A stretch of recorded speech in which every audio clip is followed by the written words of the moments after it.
Hello बच्चों, good morning. आपका बहुत बहुत स्वागत है हमारे चैनल पर्सनल ट्यूटर पर। आज मैं आपके लिए लाई हूँ कक्षा 9 छत्तीसगढ़ बोर्ड की हिंदी से एक पाठ जिसका नाम है अकेली। इसे लिखा है मनु भंडारी ने।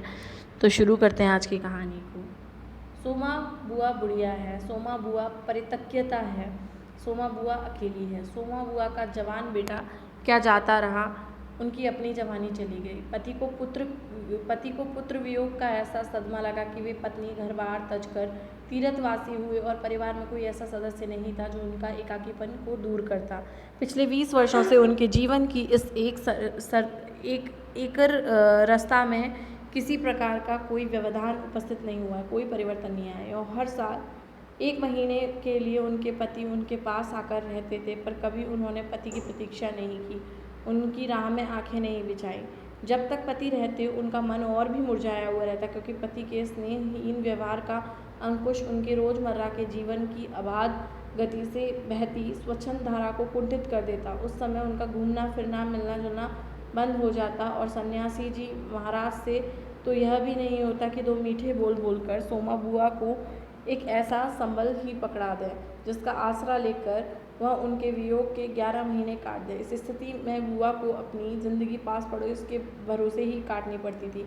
किसी के घर मुंडन हो, छठी हो, जनेऊ हो, शादी या गमी, बुआ पहुंच जाती, फिर छाती फाड़ फाड़ कर काम करती, मानो वे दूसरे के घर नहीं अपने ही घर काम कर रही हों। आजकल सोमा बुआ के पति आए हुए हैं और अभी अभी कुछ कहा सुनी हो चुकी। बुआ आंगन में बैठी धूप खा रही हैं, पास रखी कटोरी से तेल लेकर हाथों में मल रही हैं और बड़बड़ा रही हैं। इस 1 महीने के में अन्य अवयवों के शिथिल हो जाने के कारण उनकी जीभ ही सबसे अधिक सजीव और सक्रिय हो उठती है। तभी हाथ में एक फटी साड़ी और पापड़ लेकर ऊपर से राधा भाभी उतरी। क्या हो गया बुआ, क्यों बड़बड़ा रही हो? फिर सन्यासी महाराज ने कुछ कह दिया? अरे मैं कहीं चली जाऊं सो भी इन्हें नहीं सुहाता। कल चौक वाले किशोरी लाल के बेटे का मुंडन था, सारी बिरादरी का न्योता था। मैं तो जानती थी कि ये पैसे का ही गुरूर है जो मुंडन पर भी सारी बिरादरी को न्योता है, पर काम उन नई नगुली बहुओं से संभलेगा नहीं, तो जल्दी ही चली गई। हुआ भी वही, और सरक कर बुआ ने राधा के हाथ से पापड़ लेकर सुखाने शुरू कर दिए। एक काम गत से नहीं हो रहा था। अब घर में कोई बड़ा बूढ़ा हो तो बतावे, या कभी किया हो तो जाने। गीता वाली औरतें मुंडन पर बन्ना बन्नी गा रही थीं।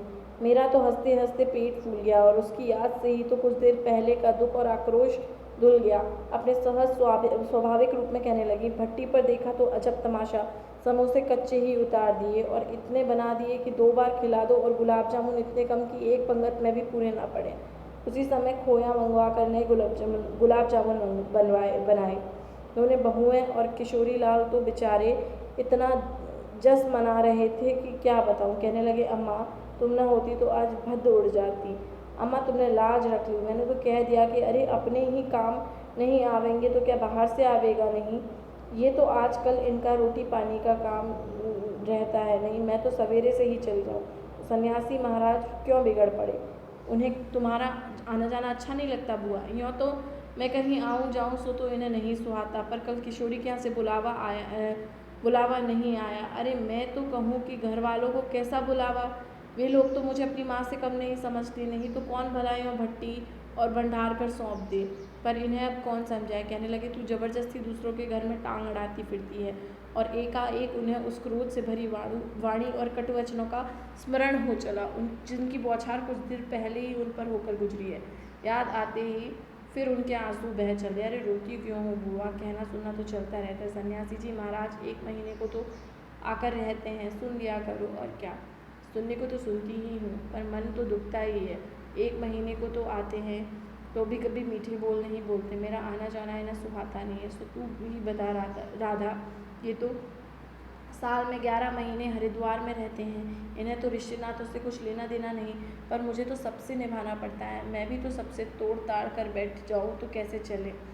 मैं तो इनसे कहती हूँ कि जब पल्ला पकड़ा है तो अंत समय में भी पकड़े रहो। तो इनसे होता नहीं। सारा धर्म कर्म ये ही लूटेंगे, सारा जस ये ही बटोरेंगे, और मैं अकेली पढ़कर यहाँ इनके नाम को रोया करूँ। उस पर कहीं आऊँ जाऊँ तो भी इनसे बर्दाश्त ना हो।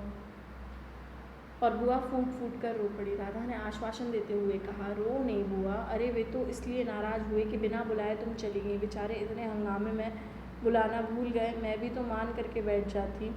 फिर घर वालों को कैसा बुलाना, मैं तो अपने पन की बात कर रही हूँ। कोई प्रेम नहीं रखे तो 10 बुलावे पर नहीं जाऊँ, पर प्रेम रखे तो बिना बुलावे के भी सिर के बल जाऊँ। मेरा अपना हरकू होता, उसके घर काम होता, तो क्या मैं बुलावे के भरोसे बैठी रहती। मेरे लिए जैसा हरकू वैसा किशोरी लाल। आज हरकू नहीं है, इसी से दूसरों का देखकर मन भरमाती रहती और वे हिचकियाँ लेने लगी। पापड़ को फैलाकर स्वर को भरसक कोमल बनाकर राधा ने कहा, तुम भी बुआ बात को कहाँ से कहाँ ले गई। अब चुप भी हो जाओ। अच्छा देखो, तुम्हारे लिए एक पापड़ भून कर लाती हूँ, खाकर बताना कैसा है। और वह पापड़ लेकर ऊपर चली जाती है। कोई सप्ताह भर बाद बुआ बड़े प्रसन्न मन से आई और सन्यासी जी से बोली, सुनते हो देवर जी के ससुराल वालों की किसी लड़की का संबंध भागीरथी के यहाँ हुआ है। वे सब लोग यहीं आकर ब्याह कर रहे हैं। देवर जी से के बाद तो उन लोगों से कोई संबंध ही नहीं रहा, फिर भी हैं तो समधी वे तो तुमको भी बुलाए बिना नहीं मानेंगे। समधी को आखिर कैसे छोड़ सकते हैं। और बुआ पुलकित होकर हंस पड़ी। सन्यासी जी की मौन उपेक्षा से उनके मन को ठेस पहुंची, फिर भी वे प्रसन्न थीं। इधर उधर जाकर वे इस विवाह की प्रगति की खबरें लाती। आखिर एक दिन वे यह भी सुनाएं कि उनके समधी यहाँ आ गए हैं और जोर शोर से तैयारियाँ चल रही हैं। सारी बिरादरी को दावत दी जाएगी, खूब रौनक होने वाली है। दोनों ही पैसे वाले ठहरे। क्या जाने हमारे घर तो बुलावा भी आएगा या नहीं। देवर जी को मरे 25 वर्ष हो गए हैं, उसके बाद से तो कोई संबंध ही नहीं रखे भी कौन। यह काम तो मर्दों का होता है। मैं तो मर्द वाली होकर भी बेमर्द की हूँ। और एक ठंडी सांस उनके दिल से निकल गई। अरे वाह बुआ, तुम्हारा नाम कैसे नहीं होगा, तुम तो समधिन ठहरी। देवर चाहे रहे ना रहे, पर रिश्ता थोड़ी ही टूट जाता है। दाल पीसती हुई घर की बड़ी बहू बोली, हे बुआ नाम है, मैं तो सारी लिस्ट देख कर आई हूँ। विधवा ननद बोली। बैठे ही बैठे 2 कदम आगे सरक कर बुआ ने बड़े उत्साह से कहा, तू अपनी आंखों से देखकर आई है ना, नाम तो होना ही चाहिए। पर मैंने सोचा कि क्या जाने आजकल के फैशन में पुराने संबंधियों को बुलाना हो ना हो। और बुआ बिना 2 पल भी रुके वहाँ से चल पड़ी। अपने घर जाकर सीधे राधा भाभी की कमरे में चढ़ी। क्यों री राधा, तू तो जानती है कि नए फैशन में लड़की की शादी में क्या दिया जाता है। समधियों का मामला ठहरा, सो भी पैसे वाले। खाली हाथ जाऊँगी तो अच्छा नहीं लगेगा। मैं तो पुराने ज़माने की ठहरी। तू ही बता दे क्या लाऊं। अब कुछ बनाने का समय तो रहा नहीं, 2 दिन बाकी हैं, सो कुछ बना बनाया ही खरीद लाना। क्या देना चाहती हो अम्मा, जेवर, कपड़ा, श्रृंगारदान या कोई और चांदी की चीज़। मैं तो कुछ भी नहीं समझू रही। जो कुछ पास है तुझे लाकर दे देती हूँ, जो तुझे ठीक समझे ले आना। बस भद्द नहीं उड़नी चाहिए। भद्द यानी कि मजाक। अच्छा देखो पहले के रुपए कितने हैं। और वे डगमगाते कदमों से नीचे आई। 2-3 कपड़ों की गठरियाँ हटा के छोटा सा बक्सा निकाला, उसमें ताला खोला, इधर उधर करके एक छोटी सी डिबिया निकाली, बड़े जतन से उसे खोला। उसमें 7 रुपये की कुछ रेजगारी पड़ी थी और एक अंगूठी। बुआ का अनुमान था कि रुपए कुछ ज़्यादा होंगे, पर जब 7 रुपये निकले तो सोच में पड़ गई। रईस समधियों के घर में इतने से रुपयों से बिंदी भी नहीं लगेगी। उनकी नज़र अंगूठी पर गई। यह उनके मृत पुत्र की एक निशानी रह गई थी। बड़े बड़े आर्थिक संकटों के समय भी वे उस अंगूठी का मुंह नहीं छोड़ सकी। आज भी एक बार उसे उठाते समय उनका दिल धड़क गया। फिर भी उन्होंने 5 रुपये और वह अंगूठी आंचल से बांध ली, बक्से को बंद किया और फिर ऊपर को चली। पर इस बार उनके मन में उत्साह कुछ ठंडा पड़ गया और पैरों की गति शिथिल। राधा के पास जाकर बोली, रुपए तो नहीं निकले बहू, आए भी कहाँ से। मेरे कौन कमाने वाला बैठा है। उस कोठरी का किराया आता है, उसमें 2 समय की रोटी निकल जाती है जैसे तैसे। और वे रो पड़ी। राधा ने कहा, क्या करूँ बुआ, आजकल मेरा हाथ भी तंग है, नहीं तो मैं ही दे देती।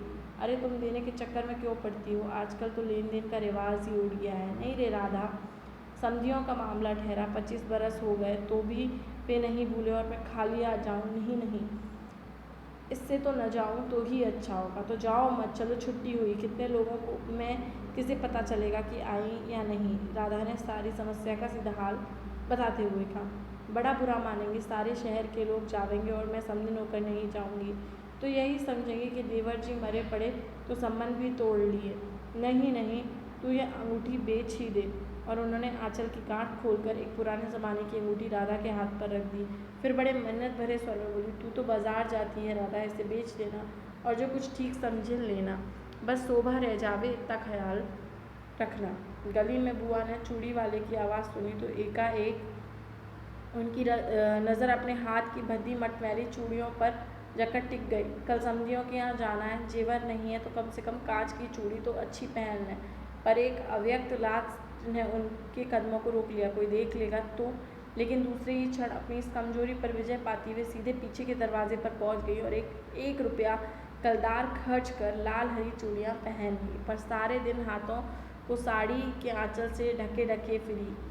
शाम को राधा भाभी ने बुआ को चांदी की एक सिंदूरदानी, एक साड़ी और एक ब्लाउज का कपड़ा लाकर दे दिया। सब कुछ देख पाकर बुआ बड़ी प्रसन्न हुई, यह सोचकर कि जब ये सब देंगी तो उनकी समधिन पुरानी बातों की दुहाई दे देकर उनकी मिलनसारता की कितनी प्रशंसा करेगी। जब उनका मन पुलकित होने लगा, अंगूठी बेचने का गम भी जाता रहा। पास वाले बनिए के यहाँ एक आने का पीला रंग लाकर रात में उन्होंने साड़ी रंगी।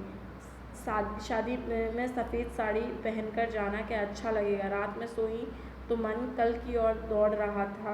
दूसरे दिन 9 बजते बजते खाने का काम समाप्त कर डाला। अपनी रंगी हुई साड़ी देखी तो कुछ जची नहीं। फिर ऊपर से राधा के पास पहुंची। क्यों राधा, तू तो रंगी साड़ी पहनती है तो बड़ी आव रहती है, चमक रहती है, इसमें चमक नहीं आई। तुमने कलफ जो नहीं लगाया अम्मा, थोड़ा सा मार दे देती तो अच्छा रहता। अभी दे दो, ठीक हो जाएगी। बुलावा कब का है? अरे नए फैशन वालों को मत पूछो, ऐन मौका पर बुलावा आता है। 5 बजे का मुहूर्त है, दिन में कभी भी आ जाएगा। राधा भाभी मन ही मन मुस्कुरा उठी। बुआ ने साड़ी में मांड लगाकर सुखा दी। फिर एक नई थाली निकाली। अपनी जवानी के दिनों में बुना हुआ क्रोशिया का एक छोटा सा मेजपोश निकाला। थाली पर में साड़ी, सिंदूरदानी, एक नारियल, थोड़े से बताशे सजाए। फिर राधा को दिखाया। सन्यासी महाराज सवेरे से इस आयोजन को देख रहे थे। उन्होंने कल से लेकर आज तक कोई 25 बार चेतावनी दे दी थी कि यदि कोई बुलाने नहीं आए तो चली मत जाना, नहीं तो ठीक नहीं होगा। हर बार बुआ ने बड़े विश्वास के साथ कहा, मुझे क्या बावली ही समझे हो जो बिना बुलाए चली जाऊंगी। अरे वह पड़ोस वालों की नंदा अपनी आंखों से बुलावे की लिस्ट में नाम देख कर आई है और बुलावेंगे क्यों नहीं। शहर वालों को बुलावेंगे और समधियों को नहीं बुलावेंगे क्या? 3 बजे के करीब बुआ को अनमने भाव से छत पर इधर उधर घूमते देखा। राधा भाभी ने आवाज़ लगाई, गई नहीं बुआ? एकाएक चौंकते हुए बुआ ने पूछा, कितने बज गए राधा? क्या कहा? 3? सर्दी में तो इनका पता ही नहीं चलता। बजे 3 हैं और धूप सारी छत पर से ऐसे सिमट गई मानो शाम हो गई हो। फिर एकाएक जैसे ख्याल आया कि यह तो भाभी के प्रश्न का उत्तर नहीं हुआ तो जरा ठंडे स्वर में बोली, मुहूर्त तो 5 बजे का है, जाऊँगी तो 4 बजे तक जाऊँगी, अभी तो 3 बजे हैं। बड़ी सावधानी से उन्होंने स्वर में लापरवाही का पुट दिया।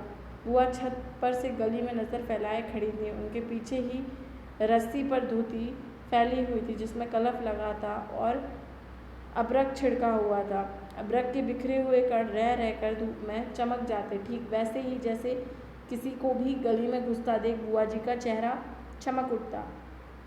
7 बजे के धुंधलके में राधा ने ऊपर की ओर देखा। दीवार से सटी गली की ओर मुंह किए एक छाया मूर्ति दिखाई दी। उनका मन भर आया। बिना कुछ पूछे इतना ही कहा, बुआ सर्दी में खड़ी खड़ी यहाँ क्या कर रही हो? आज खाना नहीं बनेगा क्या? 7 तो बज गए। जैसे एकाएक नींद में से जागते हुए बुआ ने पूछा, क्या क्या कहा? 7 बज गए। फिर जैसे ही अपने से ही बोलते हुए पूछा, पर 7 कैसे बज सकते हैं? मुहूर्त तो 5 बजे का था। और फिर एकाएक ही सारी स्थिति को समझते हुए स्वर को भरसक संयत बनकर बोली, अरे खाने का क्या है, अभी बना लूँगी, 2 जनों का तो खाना है, क्या खाना और क्या पकाना। फिर उन्होंने सूखी हुई साड़ी को उतारा, नीचे जाकर अच्छी तरह उसकी तय करी। धीरे धीरे हाथों से चूड़ियाँ खोली, थाली में सजाया हुआ सारा सामान उठाया और सारी चीज़ें बड़े जतन से एकमात्र संदूक में रख दी और फिर बड़े ही बुझे दिल से अंगीठी जलाने बैठी। तो ये एक बहुत ही मार्मिक कहानी हमने यहाँ पर पढ़ी। कहानी का नाम है अकेली। इसके अंदर एक ऐसी स्त्री का जिक्र है जिसका बेटा मर चुका है और पति ने संन्यास ले लिया है और पति साल में सिर्फ 1 माह के लिए घर आते हैं और फिर भी उन्हें अपनी पत्नी से कोई लगाव, कोई मोह नहीं है। तो इसके अंदर हमने एक ऐसी स्त्री की कहानी पढ़ी। अगर आपको भी ये कहानी पसंद आई हो तो वीडियो को लाइक कीजिए, साथ ही साथ चैनल को सब्सक्राइब कीजिए। Thank you.